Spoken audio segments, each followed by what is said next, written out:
Nessa noite nós continuamos o nosso tema Pequenos Heróis da Fé, porque a Bíblia tem muito a nos ensinar a respeito da fé, a respeito do reino de Deus, a partir do exemplo de crianças.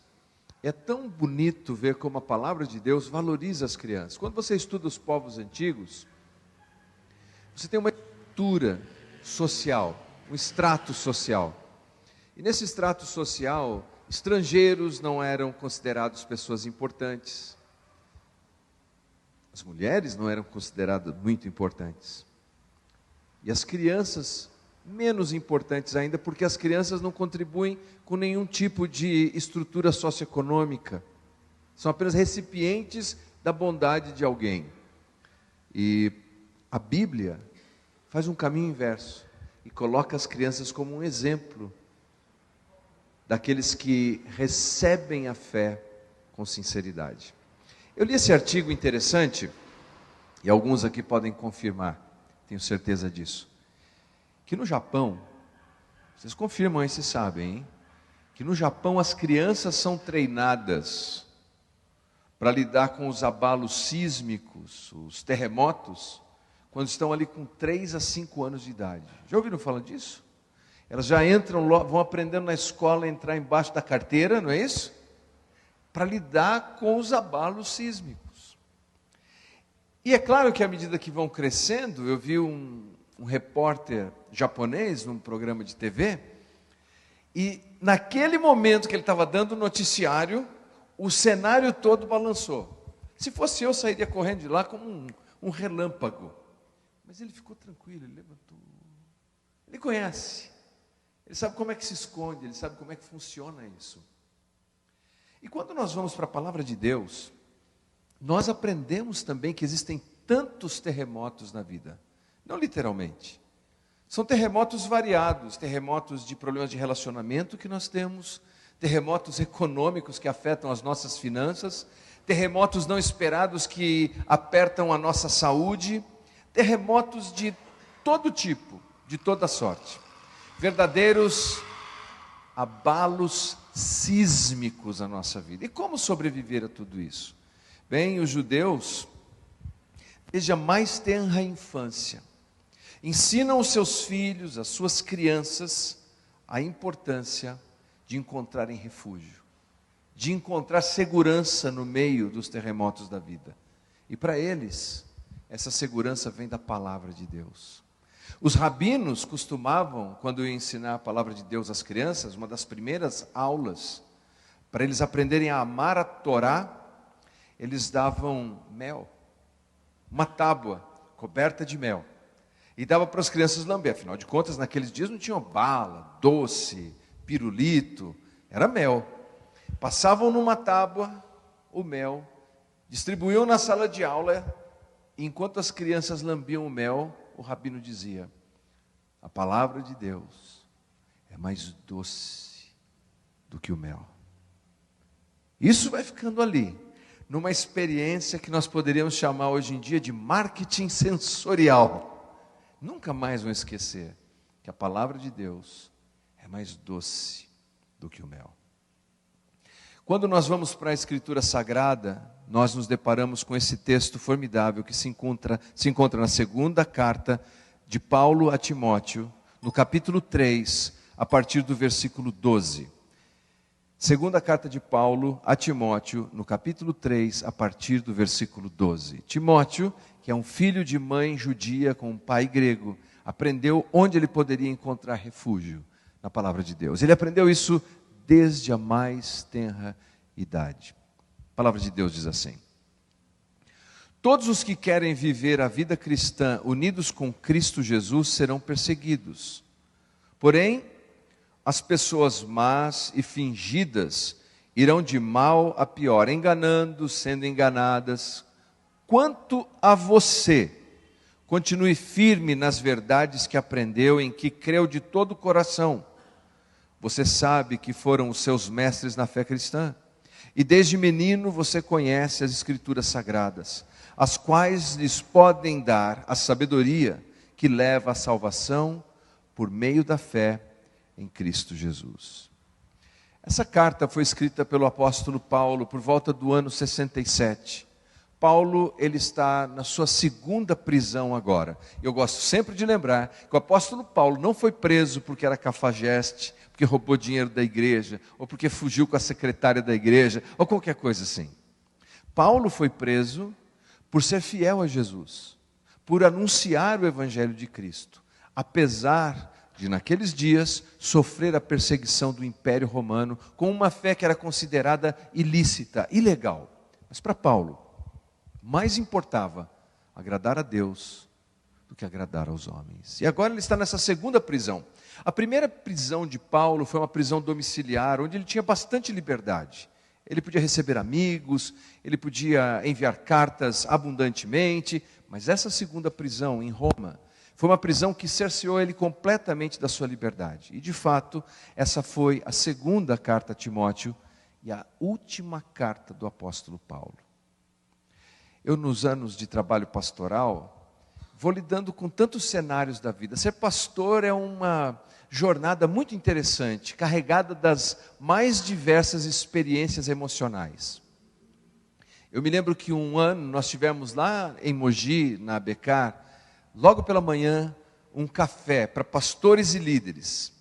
E enquanto nós estávamos comemorando aquele café bonito, gostoso, com aqueles pastores e líderes, eu recebi uma mensagem de que um membro da nossa igreja, que morava aqui na cidade de Suzano, tinha perdido a sua filhinha, que não tinha 1 ano de idade.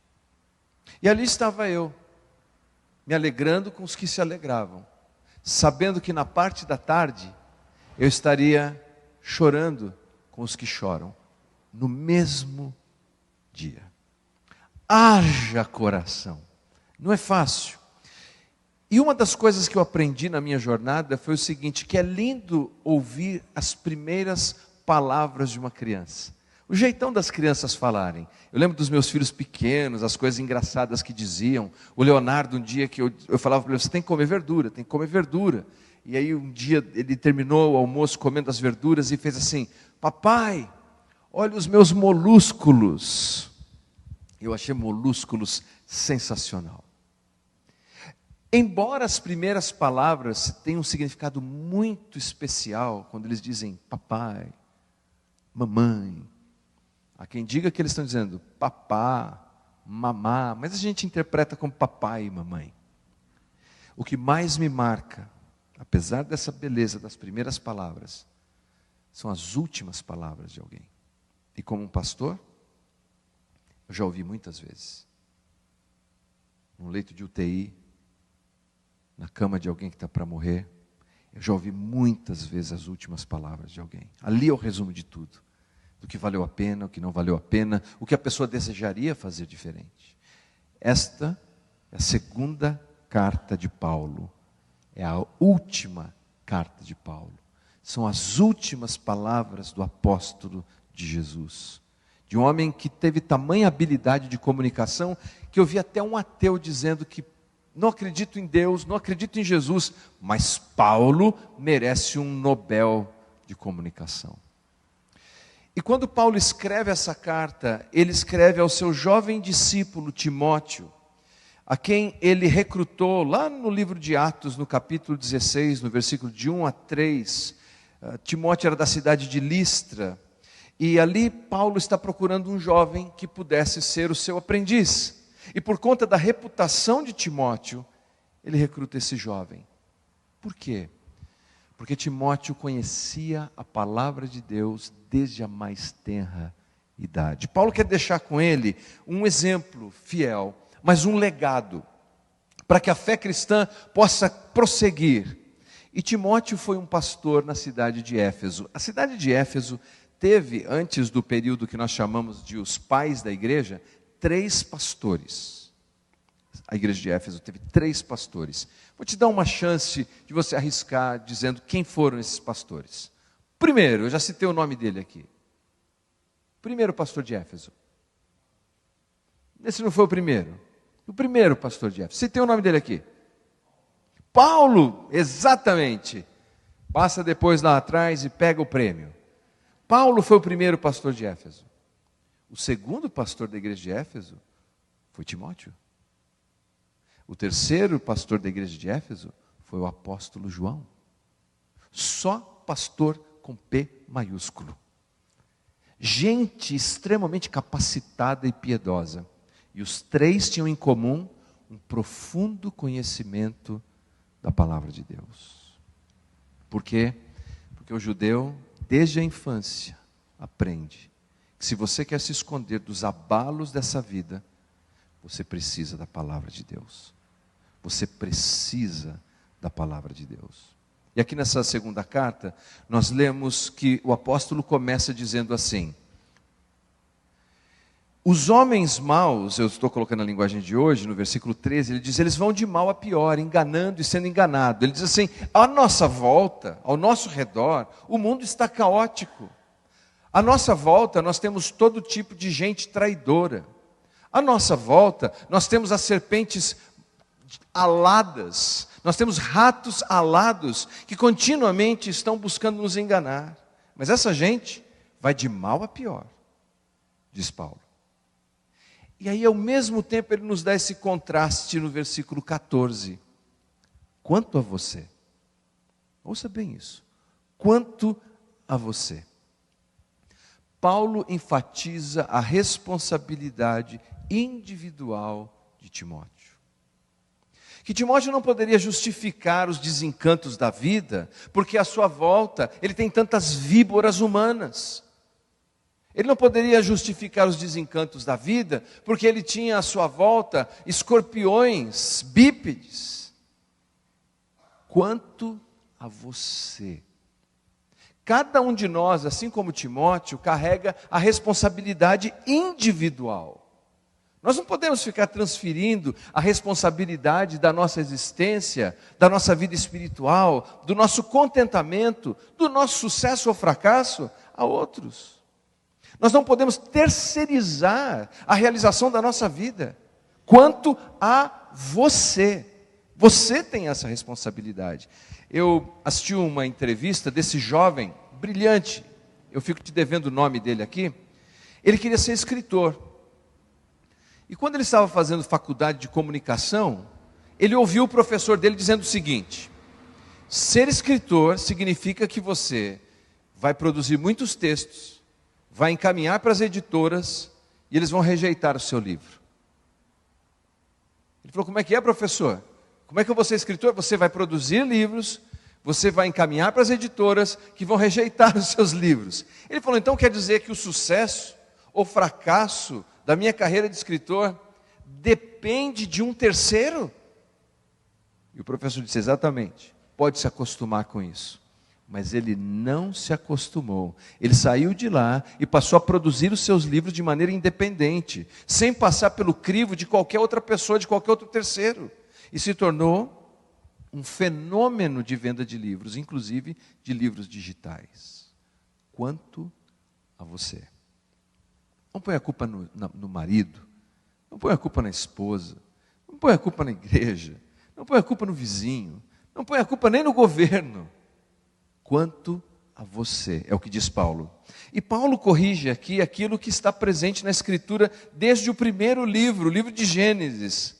Quando Deus aparece no jardim do Éden, depois de Adão ter consentido com o primeiro pecado, nós chamamos de pecado original, e Deus pergunta, Adão, onde está? Porque Adão ficou escondido atrás de um arbusto. Não que Deus não soubesse, mas Deus queria que ele se abrisse. Responsabilidade. Adão, onde é que você está? Eu tive medo e me escondi. E Deus pergunta para ele, você comeu do fruto da árvore que eu disse para você não comer? E Adão responsavelmente disse, sim, eu fiz isso, foi uma bobagem, não deveria ter feito. Não foi o que ele disse. Ele disse, olha, a mulher que tu me deste, é assim, eu fiz, mas eu não tenho responsabilidade sobre isso. Ela é responsável. Mulher, você comeu do fruto que eu disse que vocês não comessem? Olha, eu até comi, mas a serpente que estava aqui, transferência de responsabilidade. Paulo deixa claro para Timóteo que sim, o mundo é mau, sim, o mundo tem cafajestes, sim, o mundo tem víboras, sim, o mundo tem os seus terremotos, mas você assuma a sua responsabilidade, Timóteo. Essa é a primeira lição que aprendemos com este jovem herói da fé. Desde a mais tenra idade, ele entendeu: eu preciso ser responsável. No Antigo Testamento, tem uma passagem muito interessante. Encontra-se em Ezequiel capítulo 18, versículo 19 e 20. É uma passagem em que o profeta está corrigindo um pensamento equivocado do povo de Judá. Olha só, capítulo 18, versículo 19 e 20. Contudo, vocês perguntam: por que o filho não partilha da culpa de seu pai, uma vez que o filho fez o que é justo e direito e teve o cuidado de obedecer a todos os meus decretos? Com certeza ele viverá. Aquele que pecar é que morrerá. O filho não levará a culpa do pai, nem o pai levará a culpa do filho. A justiça do justo lhe será acreditada, e a impiedade do ímpio lhe será cobrada. Houve uma moda no meio evangélico, agora está em baixa, mas era uma moda que afirmava um tipo de maldição de geração, hereditária. Não, você é cafajeste porque o seu vô era cafajeste, então a culpa não é sua, a culpa é do vô. Não, você é assim porque a sua avó, transferindo as responsabilidades. Era o que acontecia naqueles dias. Mas o profeta Ezequiel deixa claro, dizendo: não. O filho não levará a culpa do pai, o pai não levará a culpa do filho. A alma que pecar, essa morrerá. Responsabilidade. Eu gosto desse texto de Bill Sweatman. Ele diz assim: você não pode controlar a duração da sua vida, mas você pode controlar a profundidade da sua vida. Você não pode controlar os contornos do seu rosto, mas você pode controlar a sua expressão. Você não pode controlar o clima, mas pode controlar a atmosfera moral. Você não pode controlar tempos difíceis ou dias chuvosos, mas você pode controlar a sua atitude. Você não pode controlar as oportunidades que os outros têm, mas você pode agarrar as suas oportunidades. Por que se preocupar com as coisas que você não pode se controlar? Não faça isso. Concentre-se naquilo que depende de você. Nós estragamos muito o nosso dia a dia quando ficamos concentrados, frustrados naquilo que o outro está fazendo ou deixando de fazer. O ensinamento de Paulo é: quanto a você, você faça a sua parte. Você faça a diferença. E a segunda lição que vemos no texto, ele diz assim: você permaneça naquilo que aprendeu. E no texto original, permaneça é um verbo presente, ativo, imperativo. Em outras palavras, continue firme no que você aprendeu. Hoje em dia, o nosso problema não tem sido um problema de informação. Nós temos muita informação. Nós aprendemos muito conteúdo. O nosso problema tem sido de permanecer, de aplicar e de viver o que nós aprendemos. Ele diz assim: o que Timóteo aprendeu? As sagradas letras, versículo 15. Sagrada letra era uma maneira que os judeus gregos se referiam à Bíblia. As letras extraordinárias da palavra de Deus. E quando eles olhavam para essa palavra, eles tinham a certeza: se eu continuar, se eu permanecer no que diz a palavra de Deus, confiando no que diz a palavra de Deus, no que diz as promessas de Deus, eu estarei protegido nesse mundo. Então eu posso agir com responsabilidade. E eu sei que estarei seguro sobre a proteção de Deus. Porque quando Deus promete, Deus cumpre. Eu tive que fazer uma... É tomografia, gente? Eu não lembro. Vocês que manjam disso, me digam aí, por favor. Aquele que você entra na máquina, aí vem... Como é que chama aquilo? Hã? Ressonância? Você entra na máquina... E te dão um botãozinho. Se você entrar em pânico e fala, não pode se mexer, é essa mesma ressonância? Não pode se mexer, senão estraga tudo. Aí você deita tranquilo e começa a coçar logo o dedão do pé, não é? Eu fui fazer.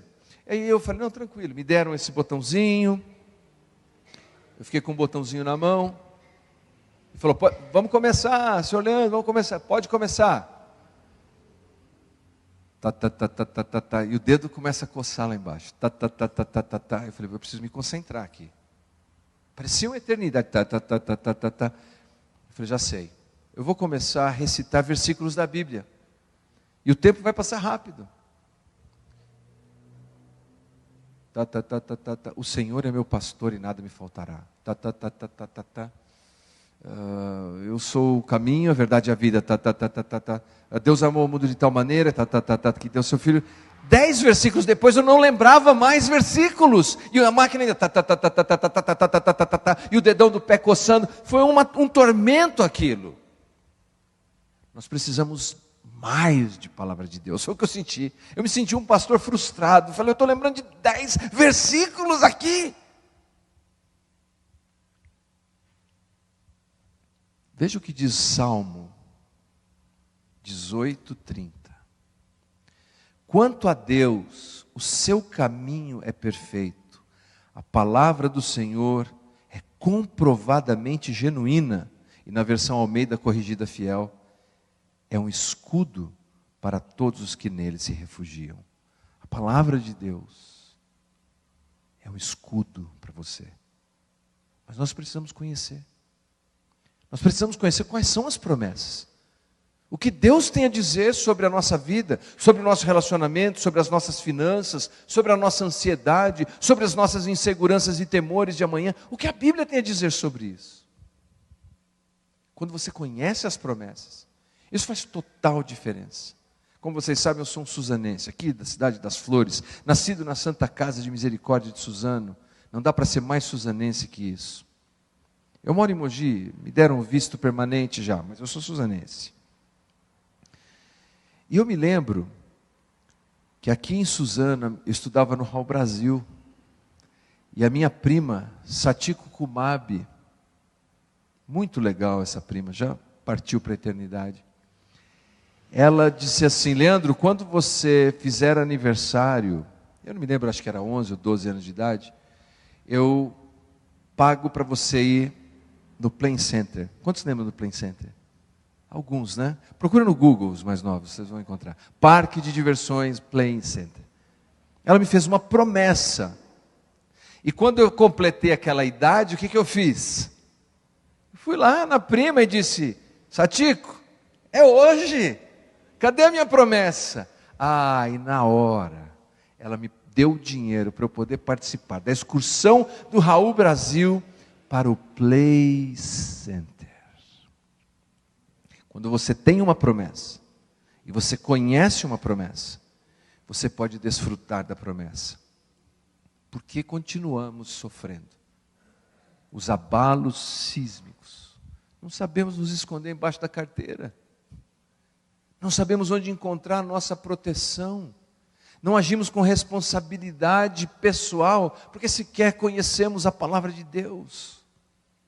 Um estudo foi feito e eu participei dessa pesquisa, uma organização americana chamada Bible Center for Engagement. É um estudo central para que as pessoas se envolvessem com a Bíblia. Eles pesquisaram 400 mil pessoas. O que acontecia se a pessoa lesse a Bíblia? E olha só, se a pessoa lesse a Bíblia somente no domingo, por exemplo, olha, vamos abrir nessa passagem, só no domingo, sabe o que acontecia durante a semana na vida dela? Nada. Nenhuma mudança na vida da pessoa. Do ponto de vista de leitura da Bíblia. Se ela lesse 2 vezes, domingo e na segunda, sabe o que acontecia? De acordo com essa pesquisa, com 400 mil pessoas e pessoas de 8 a 80 anos de idade. Nada. Dr. Arnie Cole foi quem conduziu esse estudo. Quando a pessoa lia a Bíblia 4 vezes por dia, era igual você olhar aquele painel do hospital que está vivo agora. e começava a produzir mudanças na vida das pessoas. Algumas mudanças, tem várias, vou citar algumas. A sensação de solidão caía 30%. Crises de ira, ninguém tem aqui nesse recinto, caía 32%. Amargura nos relacionamentos, caía 40%. Alcoolismo, 57%. Aquela sensação de estagnação espiritual, de que parece que Deus não te ouve, que você não está crescendo espiritualmente, caía 60%. Consumo de pornografia, caía 61%. E positivo, de compartilhar a fé, crescia 200% apenas lendo a Bíblia 4 vezes por semana. Regimes totalitários proíbem a entrada no país de droga, de armas e de Bíblia. Porque a Bíblia é a palavra de Deus. E a Bíblia é poderosa para mudar a nossa vida. O que falta? Talvez falte isso. Permanecer no que nós aprendemos. São muitas as vozes. Hoje você vai na internet, tem voz de tudo quanto é tipo, com promessas das mais absurdas ali, as pessoas mais esquisitas. Eu vejo alguns e falo, como é que alguém pode dar atenção? Mas dão, às vezes com auditórios lotados, falando uma papagaiada absurda.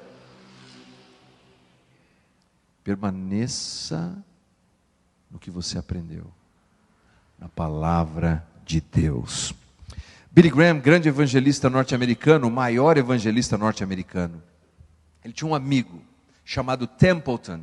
Templeton era um acadêmico, sofisticado no jeito de pregar, e o Billy Graham era mais popular na sua comunicação, mais simples, cresceu numa fazenda, e o Templeton foi se envolvendo cada vez mais com os acadêmicos, e começou a questionar a Bíblia, a palavra de Deus. Porque ele queria ter mais trânsito entre os acadêmicos, e dizer que acreditava na Bíblia era um problema para ele, se tornava um empecilho para a sua jornada. Então ele começou aos poucos a negar a Bíblia, a negar a autoridade da Bíblia, mas não contente, ele queria puxar o Billy Graham com ele, e zombava do Billy Graham publicamente, porque ele confiava na Escritura Sagrada. E foi uma luta interior para o evangelista. Ele orou, ele estudou a Bíblia, ele pesquisou, e mesmo assim ele tinha dificuldade. Um dia, lá na Carolina do Norte, ele foi até um bosque sozinho, e ele se ajoelhou naquele lugar, e ele começou a orar, e dizer para Deus a luta que ele estava vivendo, as tentações por conta desse colega chamado Templeton, que questionava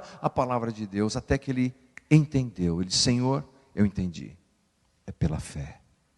Eu me agarro às tuas promessas, eu me agarro à tua palavra pela fé, e eu nunca mais vou questionar a sua palavra, eu vou confiar totalmente na sua palavra, eu vou pregar somente a tua palavra. E assim fez Billy Graham. Templeton morreu num hospital louco, completamente alucinado. Billy Graham morreu como um herói da fé nos Estados Unidos. Qual caminho nós vamos escolher? Qual caminho? Que Deus nos dê a graça de escolhermos o caminho, de nos enraizarmos na palavra de Deus. E ele diz no versículo 14, já estou chegando no final, queridos.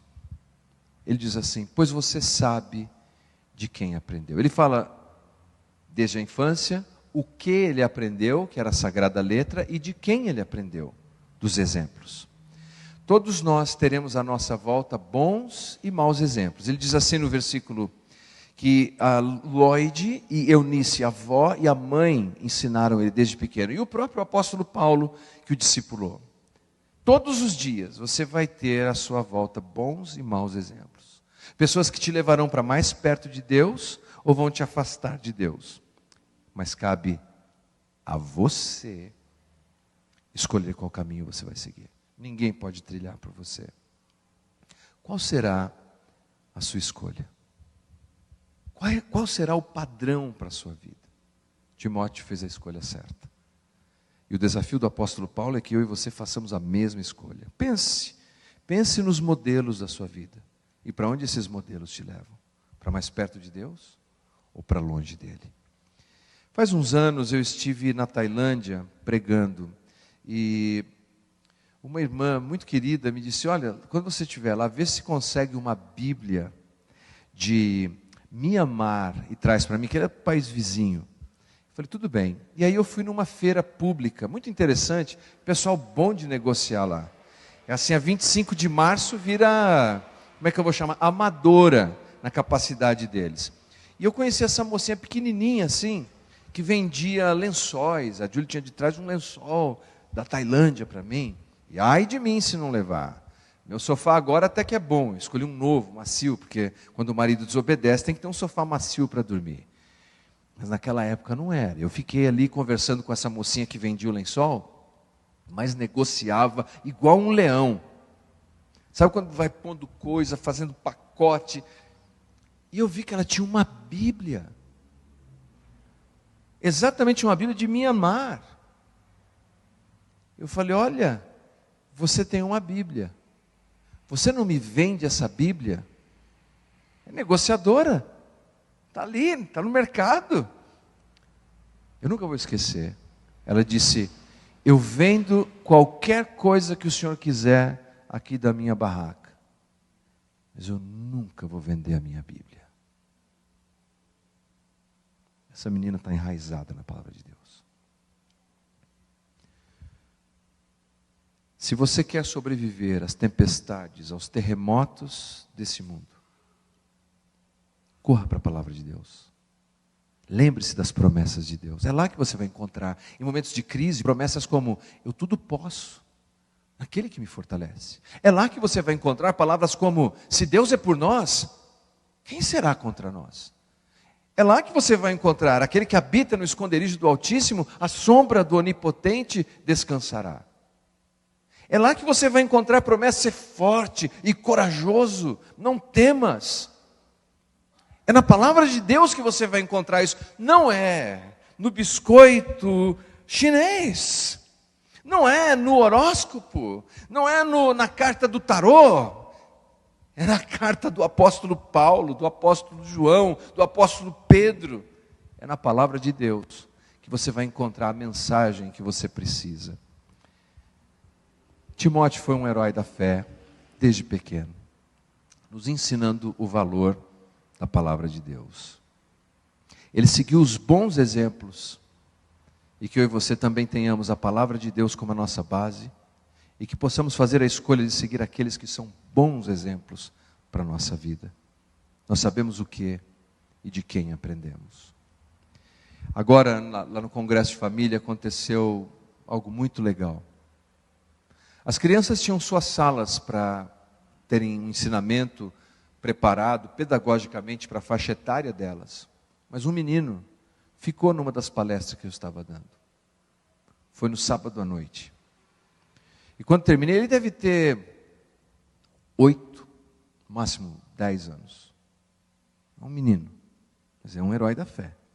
Quando eu terminei de pregar, o menino saiu lá do fundo, foi lá na frente onde eu estava e disse, pastor, eu vim aqui te agradecer, porque essa era a palavra que eu estava precisando ouvir. E me deu um abraço. Menino que tem no máximo 10 anos, à noite, num congresso, que tinha marmanja dormindo, de cansado, do dia inteiro. O menino veio até mim e disse, pastor, eu vim te agradecer. Essa é a palavra que eu estava precisando ouvir. A palavra de Deus é assim. Ela serve para o idoso, para a criança, para o moço, para o velho. Ela serve para mim. Ela serve para você. O que talvez esteja faltando na nossa vida é estar mais aberto a ouvi-la, porque Deus continua falando. Vamos colocar em pé. Que esta semana para você seja uma semana sob a direção da palavra de Deus.